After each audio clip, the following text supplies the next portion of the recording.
All right. Come on now, listen. Share the stream, everybody. Exciting show for you today. Yes. It is July, and that means that weather in Orlando gets a little sketchy. Yeah. So if you don't know Florida, Orlando too well, about once per day all summer is some crazy storm comes flying through. You don't know what's coming. Suddenly you're like, oh, it's getting a little dark out, and then you've got a mini hurricane come through. Yeah, Rich already told us. He said, "Hey, listen, if the stream drops, it's because some bad weather is on its way." The radar has a lot of red coming for us with a lot of wind and rain. So we'll see. Living in Florida is always an adventure on the summertime. So Yeah. So and a little insight to what happens here behind the scenes. Last Friday night, we had our employee outing. We did, yes. And every quarter, Waterbox team gathers for some type of activity, something fun together. Yeah. So we went bowling and a little karaoke madness. It was a good time. Yeah. It was a good time. So we like to always have fun around here, so we get to do our outings and do all that stuff. I can say the next day wasn't very much fun, though, after. Yeah, some people were hurting. Some people were hurting a little bit. Hurting a little bit on Saturday. A little We may have painful had the next too day, but much that's okay. fun. Yeah, too much fun on Friday. Yes. And I'm going to have to say, it was my birthday on Monday. That's right. That's right. Yes. Jess had a birthday. I'm going to give myself a shout out for birthday. Come on. Oh my goodness. That's the most exciting part of the week. I mean, come on, right there. So we are also working on Eel Island. Yeah, we've been busy with that. This for sure. Friday, so definitely stay tuned. We've been working behind the scenes on that. That's getting ready to hit. There's going to be a good one this week of showing the tank actually got some good stuff in it. So Really good. tune in on And that. Jess, don't let her fool you. She's been God. practicing her aquascaping skills for an event that's going to be coming up. So yeah, I got gotta get nominated polished into up. a little escaping battle, so we're gonna see how that goes. But I have to brush up my technique a little bit and make sure I can represent Waterbox well this weekend. Yes. So now we're going to talk with Rich and find out what is happening. Rich, what's happening? There's a lot of things happening, as always, at Waterbox. All right. Most importantly, what this segment's going to be called. So I'm going to ask the audience, actually. Oh. Right now we're calling it What's Happening. What do you guys think it should be called? So we need it's kind of news, informational things that are going on with Waterbox. So Sure. first thing we have going on, which we've touched on, is Texas. This weekend, Waterbox is taking over Texas. We're going to the Fish Gallery in Houston and the Woodlands, starting Saturday and ending on Sunday. Free Texas barbecue in Houston and pizza in the Woodlands. Pizza at Woodlands. Don't miss it. Waterbox Live delicious. is going to be on, so you can watch us go live right there from the stores. We're going to have all sorts of goodies. It's going to be a lot of fun. Yeah. Giveaways, all kinds of great stuff. Coming up after that is Living Reef Orlando. So we're putting on an event very similar to the ones there in Texas it's going to be unbelievable. Living Reef has been a long-time Waterbox supporter, and this is going to be a good show. So if you're in the Central Florida area or in Florida, come down to this. It's going to be a whole lot of fun. Yeah. Saturday, August 3rd, Come 11 chill a.m. with to 4 chill p.m. with Waterbox, man. Yeah. Some water ice. Yeah. I like the Bahama Mama flavor personally, but I'm just saying. Yeah. All right. So What else is going on? that's those are the main things that got happening. I wanted to say that we do have the clear tanks. A lot of people don't know Waterbox manufactures freshwater tanks as well. So the Waterbox Clear line is back in stock. So hit the website, pick those up. 0% financing. Can't beat it. Ready to roll. Ready to roll. That is excellent. We're slightly busy. A lot going on right now. A lot going on. So our main topic today is about sand. Yes. And there's so much to talk about. I get pumped up. People say, oh man, listen, sand is a boring topic. It's not. It's not, and it's really such a vital thing to kind of understand and consider when you're setting up your tank is what's sand, and there's so many questions that go along with it. So I feel like it's kind of overwhelming sometimes kind of for an the important new person. decision. It's very important, Yeah. and there's a lot of reasons behind what you should choose. So we figured, keep sand interesting and Of course. do some education Of course. on it. So Jess, tell us, dry or live sand, what do people go with? So I mean, either is perfectly good, but you're going to have a lot of benefits from the live, as it's going to have the good bacteria already in it. So it's going to help you get your tank established and started a little bit faster with the bacteria. And you don't have to rinse it before you put it in.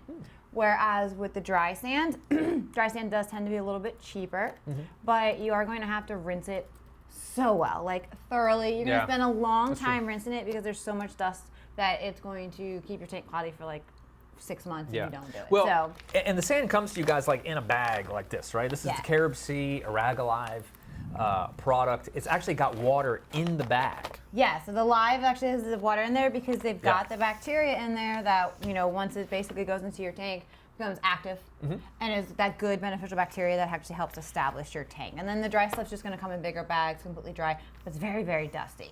Yeah. So, but either one's fine, but I do feel that live is going to be a better choice for you. Now, there are lots of different grain sizes, right, and coloration to sand, and this is probably the most important, I guess, that we need to talk about, because aesthetically for the tank, it needs to look a certain way. You also need to figure out what type of fish you're going to put in there, what type of inverts you're going to keep. So let's show the slide of the different types of sand that offers on the live. There you go. So you have very chunky through very fine. You're gonna have some that are basically fine all the way through some shell pieces, and then you've also got the color mixes of like white and black and like what they call Fiji pink, has a little bit of pink color, that kind of stuff to it. Now that oolite, the second one there, that's one that we're using on the new build that we're doing. Yes, it is. So like when you're choosing, if we're talking about basically grain size, is the chunkier.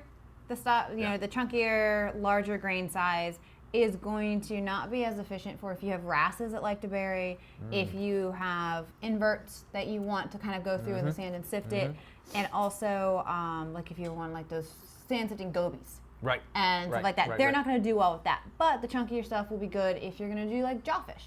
That's true. Because they want something chunkier to build their tunnel with. So it does matter quite a bit. And there's another slide too of some more variety there.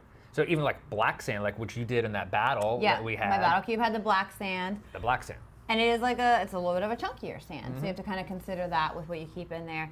And then you can see like the Bimini pink and the Fiji pink actually have a different hue to it. Yeah. And the color's purely aesthetics. Like that has nothing to do with anything. The grain size does matter for what you want to keep in the tank.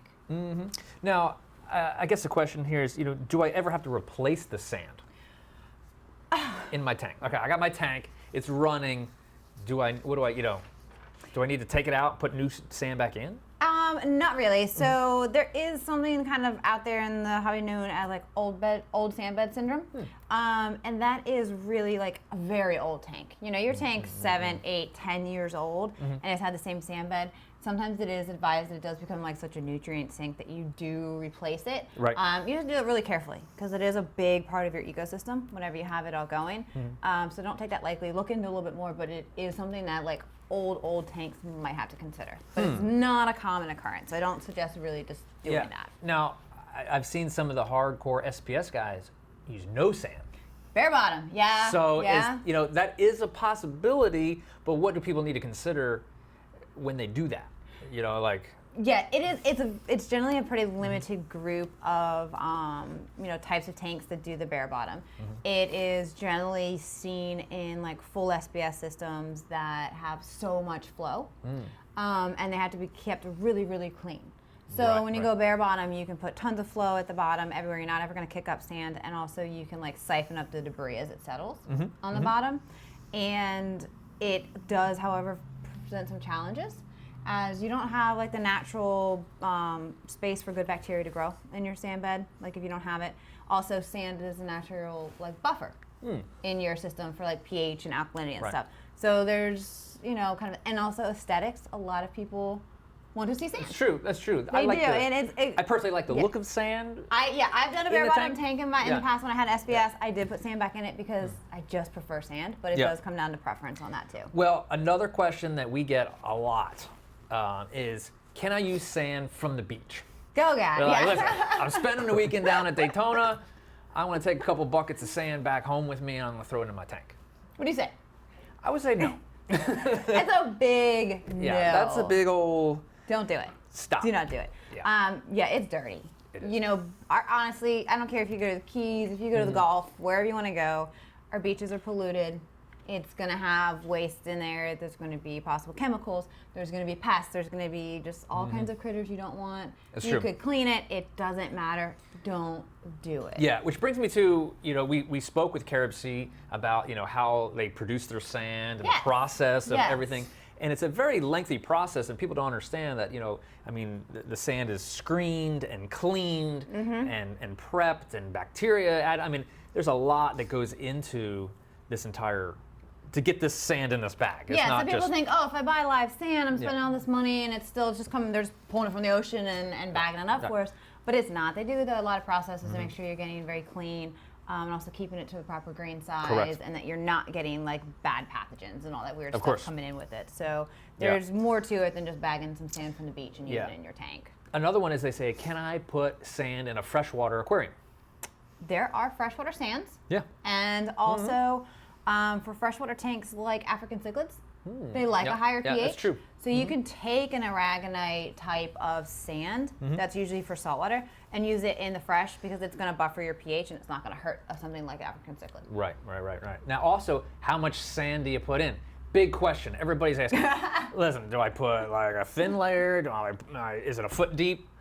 What would you suggest, Jess, on I'm sure no matter what answer I give, people are going to say, well, no, I do it this way. I'm going to say that the most common, you're going to find like around a 1-inch sand bed up to a 3-inch sand bed. You don't really want to go higher than 3 inches because it does become really deep. You can get like pockets into the deeper part of the sand bed. Right.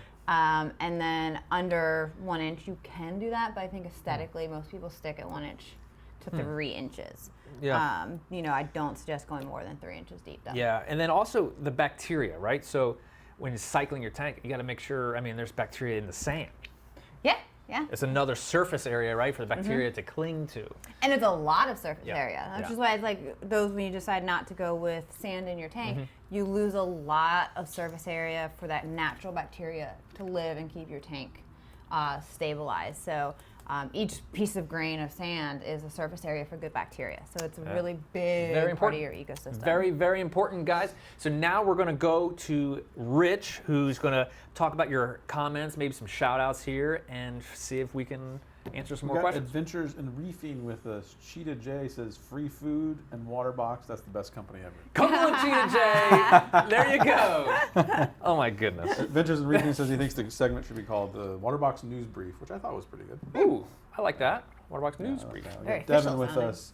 Peter, Jessica, Erica, Francois, Terry, Dan, and I do have a few questions here. The first one being, I get a brown film on my sand. Is that normal? That's a great question.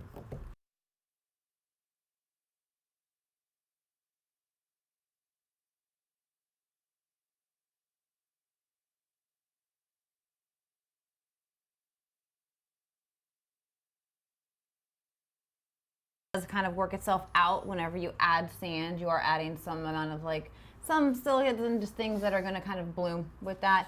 If it's once your tank is more established, I would say check your phosphate levels.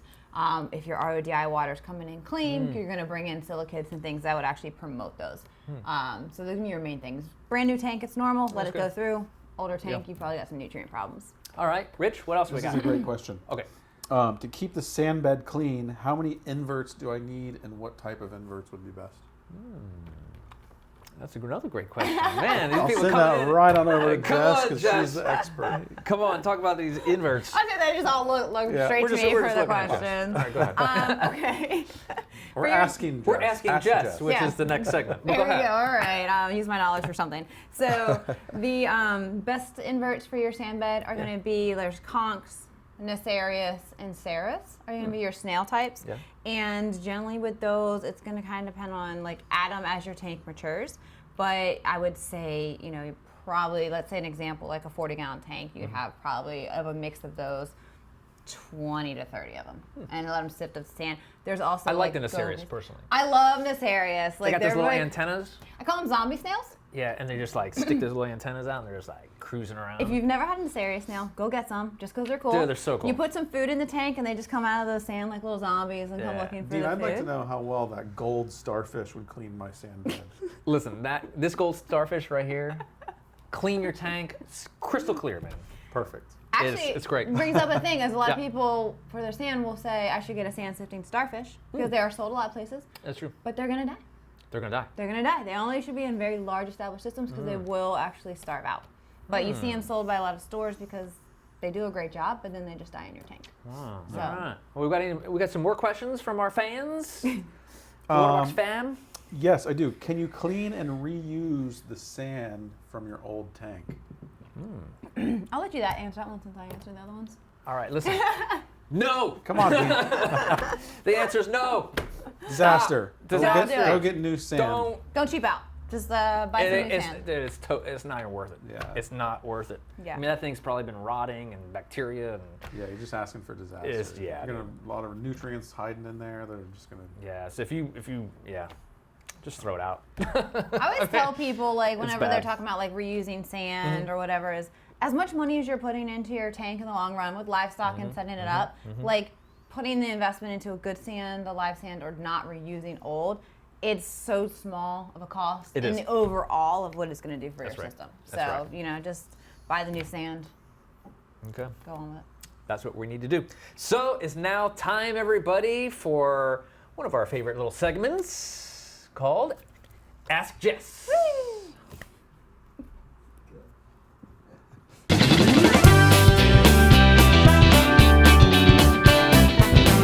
Welcome to Ask Jess. Our first question comes from David S. He says, I just started my saltwater aquarium and it is cloudy. How long until it becomes clear?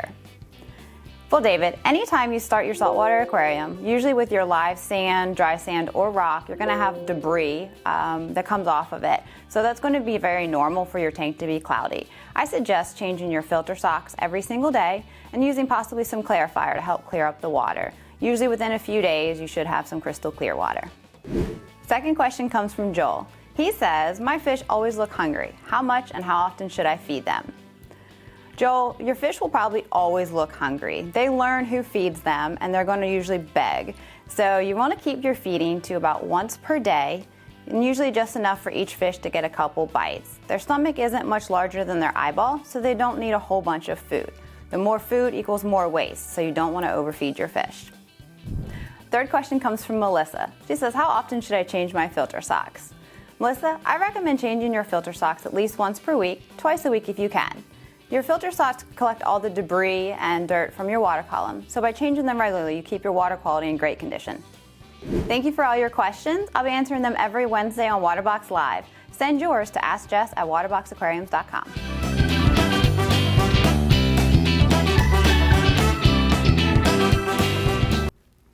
Excellent job, Jess. Excellent. Remember, send your questions in. Yeah, send your questions to Ask Jess at Waterbox Aquariums. Having fun getting in the emails and answering the questions. So keep them coming. Yeah. Ready to do it every Wednesday. Come on now, listen. Also, please follow us. Subscribe to YouTube. We'll be dropping content over there. Also, Yep. follow us on Instagram, because especially when we start traveling and we start kind of moving outside of the Waterbox studios, Yes. we use that Instagram story a lot, and it kind of show you behind the scenes of what's happening, and people love the stories. So, Instagram is very active when we travel. Very active. So that is definitely one that you want to follow.